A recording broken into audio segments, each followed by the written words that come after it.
నమస్తే. Welcome to red TV. మనతో పాటు కృష్ణకుమార్ ఉన్నారు. వారిని అడిగి మరిన్ని వివరాలు తెలుసుకుందాం. మేడం, నంద్యాలలో జరిగిన ఇన్సిడెంట్ చూసాం మనము. వైఎస్ రాజశేఖర రెడ్డి విగ్రహాన్ని కావాలనే కూల్చివేశారు అని చెప్పేసి తెలుస్తుంది. అందుకు సంబంధించి బాధితుల భార్య కూడా ఒక వీడియోని రిలీజ్ చేసింది. దీన్ని ఏ విధంగా చూడొచ్చు? ఎందుకోసం ఇప్పుడు వైసీపీ వాళ్ళే అలా కూల్చాల్సిన అవసరం ఏముందంట? వాళ్ళ విగ్రహాన్ని వాళ్ళే కూల్చుకున్నారు. వైఎస్ఆర్ విగ్రహాన్ని ఆ పార్టీ వాళ్ళే కూల్చుకున్నారు. పార్టీకి సంబంధించిన ఒక కార్యకర్త. ఇది కొంచెం ఆలోచించాల్సిన విషయం. ఖచ్చితంగా దీని వెనక ఒక ఘర్షణ వాతావరణం తీసుకురావడానికి ఆ పార్టీయే ఒక రకంగా సెల్ఫ్ గోల్ చేసుకున్నట్టే కదా. ఇప్పుడు ఆ పార్టీ వాళ్ళే వాళ్ళ పార్టీ విగ్రహాన్ని ఎందుకు కూల్చుకుంటారండి? ఎవరన్నా వచ్చి కూలుస్తుంటేనే. ఇప్పుడు మన ఇంట్లో మన తండ్రో మన తల్లిలో ఉంటారు.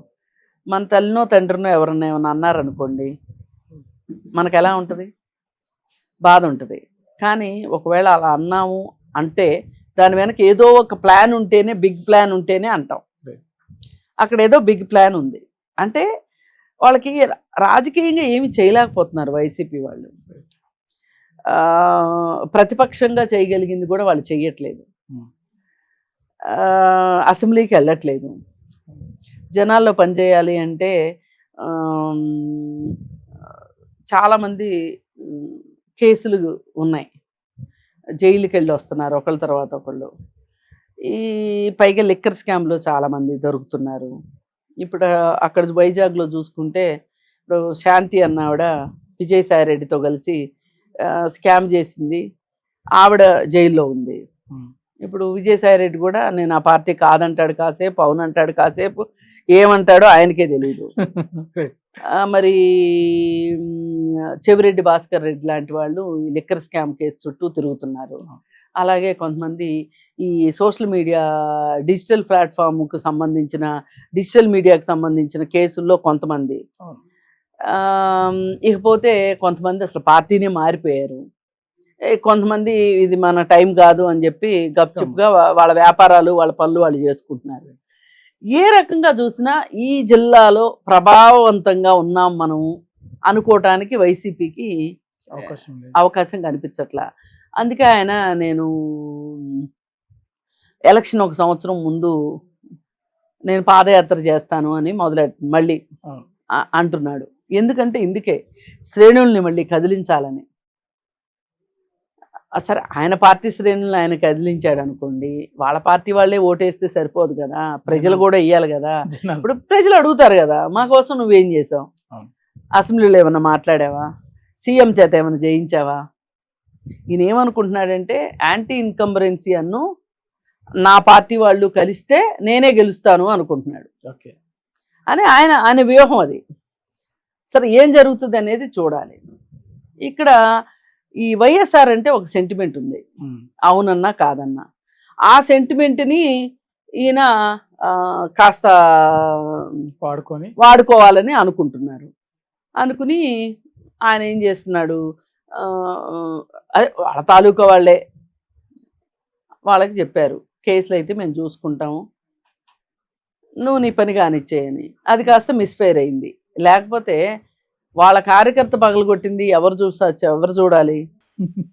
నువ్వు దొంగతనం చేసినా కాస్త పకడ్బందీగా చెయ్యాలి. అందరికి బయట పడిపోయేటట్లు స్ట్రాటజీ చేస్తే ఎట్లా? అందుకే మిస్ఫైర్ అయింది అది.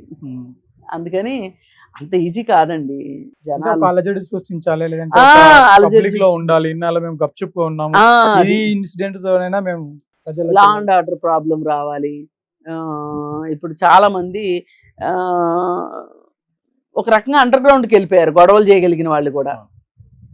ఇప్పుడు వాళ్ళు ఏదో ఒక ఉత్సాహంతో బయటికి రావాలి అనే ఉద్దేశంతో ఈ మెస్ తోటి బయటికి తీసుకురావాలి అని అనుకునే ప్లాన్ వేసినట్టున్నారు. కానీ వాళ్ళ జనాలు కూడా అంత అనుకున్నంత పిచ్చిగా లేరండి. కార్యకర్తలు కూడా అంత అమాయకంగా కూడా లేరు. చూస్తున్నారు మనకేంటి ఉపయోగం,